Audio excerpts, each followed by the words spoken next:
इसी देवकी का 8वां गर्भ जो है वो तेरा काल होगा, तुझे मारेगा। दुष्टों की जो प्रीति है वो पानी की लकीर के समान होती है, न बनते देर लगती न मिटते देर लगती। अब तो प्रेम सब गायब हो गया, प्रेम गायब हुआ। तत्काल रथ से केस पकड़ करके देवकी के गिरा दिया और तलवार लेकर के मारने के लिए खड़ा हो गया। वसुदेव ने समझाया कि महाराज ये तुम क्या कर रहे हो? अरे अभी अभी इसकी शादी हुई है, अभी घर तक नहीं पहुंचे, आप ही ने शादी करी, आपकी बहन है, एक तो अबला है, दूसरा ये विवाह का शुभ अवसर, अगर इसे आप मारोगे, वैसे तो कहते हैं स्त्रियों पर हाथ नहीं उठाया जाता है, अगर आप इसे मारोगे तो आपकी अपकीर्ति होगी। तो बोले क्या करूं, इसकी तो संतान मुझे मारने वाली होगी, फिर उसका मैं क्या करूं? तो वसुदेव ने अपने दिमाग से काम लिया कि देवकी से तो खतरा नहीं है ना, देवकी की संतान से खतरा है। बोले हाँ। तो बोले मैं वचन देता हूं कि जो भी बच्चे पैदा होते जाएंगे हम आपको समर्पित करते जाएंगे। क्योंकि वसुदेव जी कभी झूठ नहीं बोलते थे तो उसको विश्वास आ गया, विश्वास आ गया तो उसने कहा ठीक है, लेकिन इनको कारागृह में डाल दो। कारागृह में डाल दिया, कारागृह में डाल दिया। पहला पुत्र हुआ, वसुदेव जी लेकर के आए, वादे के मुताबिक कंस को दिया कि महाराज ये प्रथम पुत्र हुआ है, ये वचन के अनुसार आप ले लो। जैसे ही उसका चेहरा देखा कंस को दया आ गई, बोले नहीं नहीं, ये इतना सा छोटा सा बालक हमारा क्या बिगाड़ेगा, बेकार ही इसकी निर्मम हत्या करो। कह दिया कोई बात नहीं, 8 में से खतरा है, तुम इसको ले जाओ, अभी 7 तक मुझे कोई मतलब नहीं। इतने में नारद जी आ गए,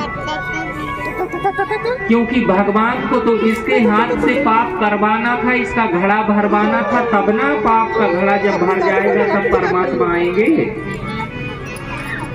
तो इसका एक गुलाब का फूल लेकर के उन्होंने दिया कि ये बताओ,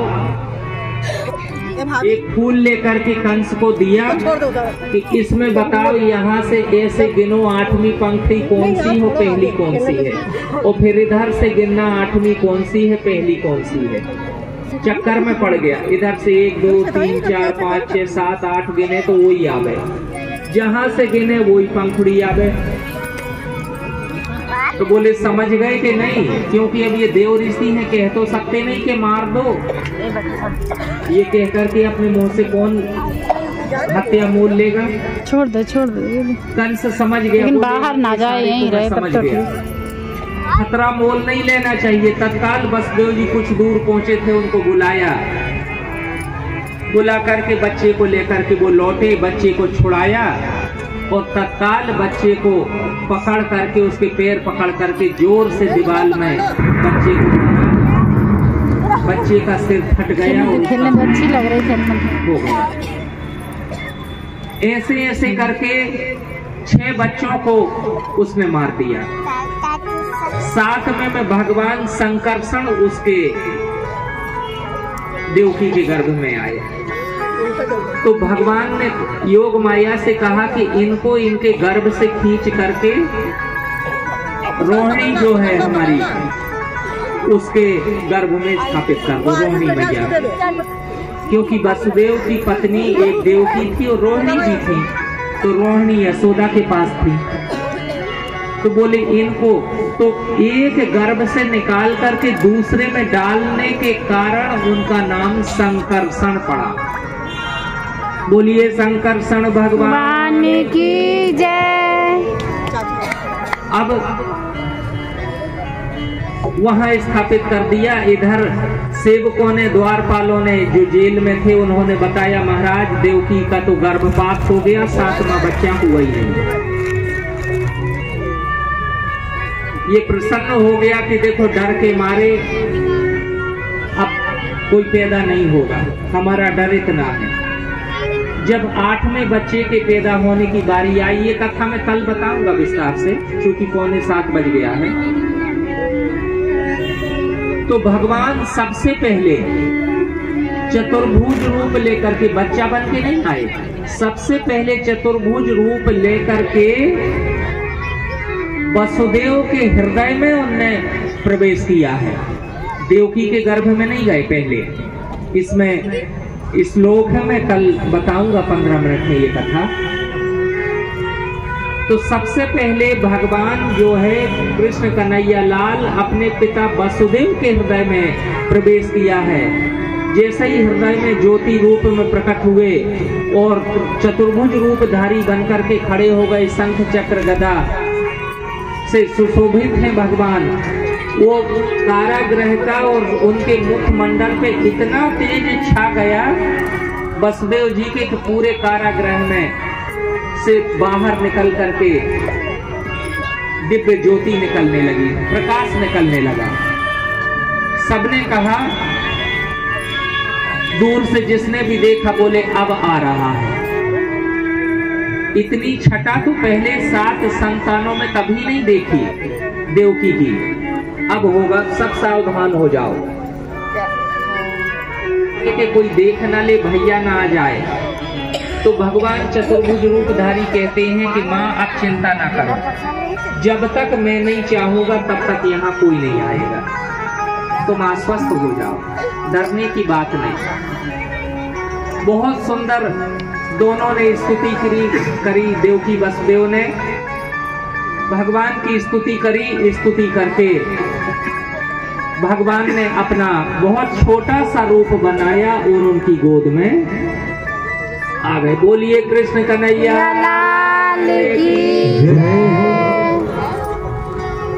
तो भगवान जब बच्चा पैदा होता है तो रोता जरूर है, रोता है कि नहीं? लेकिन भगवान पैदा हुए तो रोए नहीं। कि वहां राम जन्म में जब राम बनकर के आए थे पैदा होकर के, तो सुन करके अयोध्या की दास दासियां बधाई लेकर के वो नाच गाना करने आई थी। और अगर यहाँ रोते हैं तो हमारे मामा भाई डंडा लेकर के आ जाए। बधाई अधाई तो छोड़ो। तो यहाँ भगवान रोए नहीं और उनको पहले ही समझा दिया कि जब मैं शिशु रूप में हो जाऊं तो मुझे टोकरी में रख करके वहां गोकुल छोड़े आना, और वहां जो गोद में कन्या है उसको लेते आना। भगवान कृष्ण की बहन या यशोदा की एक लड़की भी थी, हम कल बताएंगे विस्तार से। ऐसा ही किया, सारी बेड़ियां खुल गई, सूप में रख करके वसुदेव जी चल दिए, गोकुल पहुंचे। गोकुल में जाकर के सब घनघोर नींद में सो रहे थे। इधर यमुना जी ने सोचा कि हमारे पतिदेव, यमुना इनकी पत्नी है ना, हमारे पतिदेव जब हम इनमें से प्रवेश करके और आगे जा रहे हैं तो क्यों न इनके चरण पखार लो।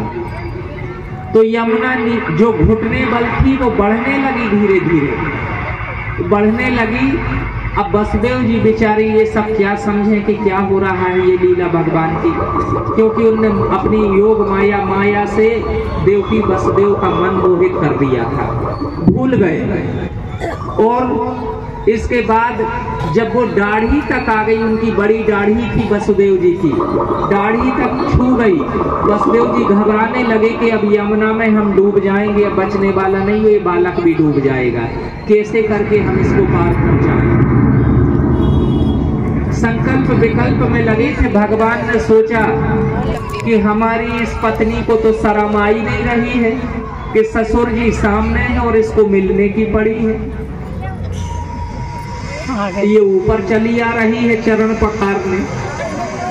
इसको इतनी भी शर्म नहीं कि जब ससुर जी हमारे दद्दा हमारे साथ चल रहे हैं तो अभी तो ना मिले। तो जैसे ही दाढ़ी तक पहुंची, भगवान ने सोचा कि एक पैर अपना निकाल करके नीचे कर दूं, और जैसे ही पैर का स्पर्श हुआ तत्काल यमुना नीचे हो गई भगवान का चरण पखार की। बोलिए कृष्ण कन्हैया लाल की जय। बच्ची को ला करके गोद में दिया देवकी के। कंस को पता चला, कंस ने आकर के देखा कि लड़की पैदा हुई है। बोले कि आकाशवाणी तो लड़का कहा था, लड़की कैसे पैदा हो गई? मतलब देवता भी अब झूठ बोलने लगे, हमारे साथ छल किया, लेकिन छोड़ूंगा किसी को नहीं। लड़की का पैर पकड़ा और जैसे ही पछाड़ने को हुआ कि वैसे ही वो लड़की हाथ से छूट करके आकाश मार्ग पर चली गई। वह अष्टभुजा देवी बनकर के कहती है, वो रो भी नहीं रहा, आराम से लेट रहा। मुझे क्या पछाड़ता है? तो जग रहा है, गर्दन हिला रहा है। अच्छा लग रहा है उसको, घूम रहा है। हाथ से यशोदा की जो लड़की छूटी थी, कंस के हाथ से जो देवी बनी थी, वो कौन है, कहाँ चली गई? इसको सब देखने को मिल रहा है। जो विंध्यवासिनी माता है, वही विंध्यवासिनी माता कंस के हाथ से छूट करके चतुर्भुज रूप धर करके मिर्जापुर में विंध्यवासिनी के नाम से प्रकट हो गई, जो आज भी वहाँ पूज रही हैं। बोलिए विंध्यवासिनी मैया की जय। आइए आगे अब उत्सव मनाते हैं, बाकी की कथा कल। स्वागतम कृष्णा शरणागतम कृष्णा, स्वागतम कृष्णा, स्वागतम कृष्णा, स्वागतम कृष्णा, स्वागतम कृष्णा, स्वागतम कृष्णा, स्वागतम कृष्णा, स्वागतम कृष्णा, स्वागतम कृष्णा, स्वागतम कृष्णा, स्वागतम कृष्णा, स्वागतम। पूजन कराएं भगवान का। राधे राधे।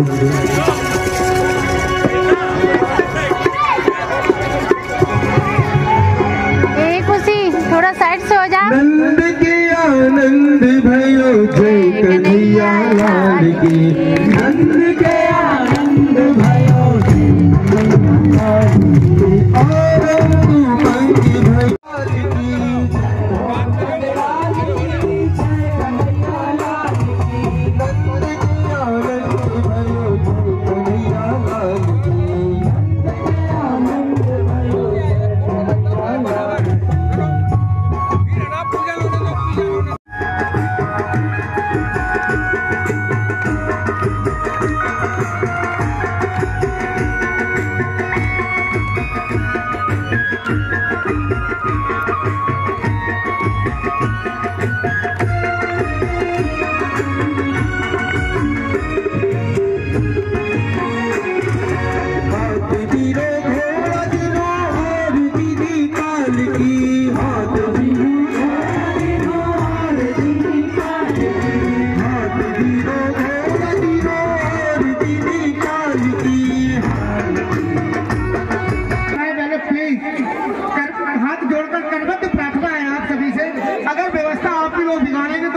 चलेगा। व्यास जी इतनी दूर से जो है कथा कहने के लिए आए हैं, अगर उन्हें दिक्कत परेशानियों का सामना करना पड़ेगा तो व्यास जी कैसे कथा कहेंगे। और आप लोगों से निवेदन है कि कृपया करके थोड़ा सा सहयोग, थोड़ा पीछे हो जाइए। आप देखिए, आप लोगों के उस कीर्तन में जो कलाकार आए थे वो नृत्य नहीं कर पाए। आगे से थोड़े से माताएं बहनों से थोड़े बचिया लाई, बचिया लाई, यशोदा जी को देने बधाई, यशोदा जी को देने बधाई, यशोदा जी को माती दीवानी बन जाए।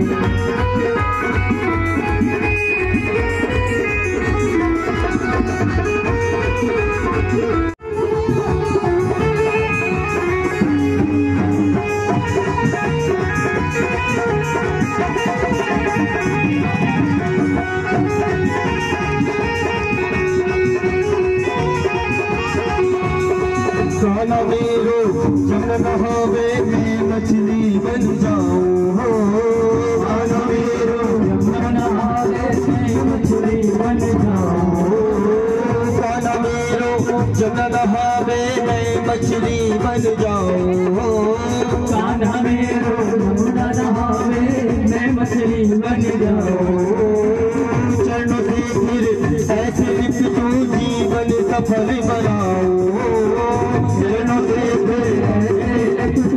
जीवन सफल बनाओ। कहानी बन जाऊंगी, कहानी बन जाऊंगी, कहानी बन जाऊंगी, कहानी बन जाऊंगी, कान्हा की दीवानी बन जाऊंगी, कान्हा की दीवानी बन जाऊंगी, दीवानी बन जाऊंगी, दीवानी बन जाऊंगी, मस्तानी बन जाऊंगी, दीवानी बन जाऊंगी, कान्हा की।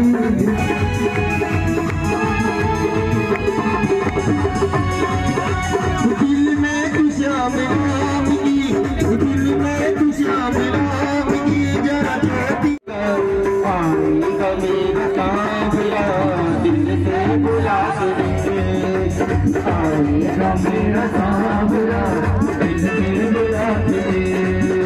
दिल में तू श्याम राम की, दिल में तू श्याम राम की, जरा जरा रही छवि मेरी भर दी है आरत डालो तेरी बोलन मधुर सुहावे, तेरी बोलन मधुर सुहावे, सकल सहेलत सब सुख पावे, अखा संग खेलत सुख पावे। कोई सुकृति जो इनको ध्यावे, कोई सुकृति जो इनको ध्यावे। जोगनी माता की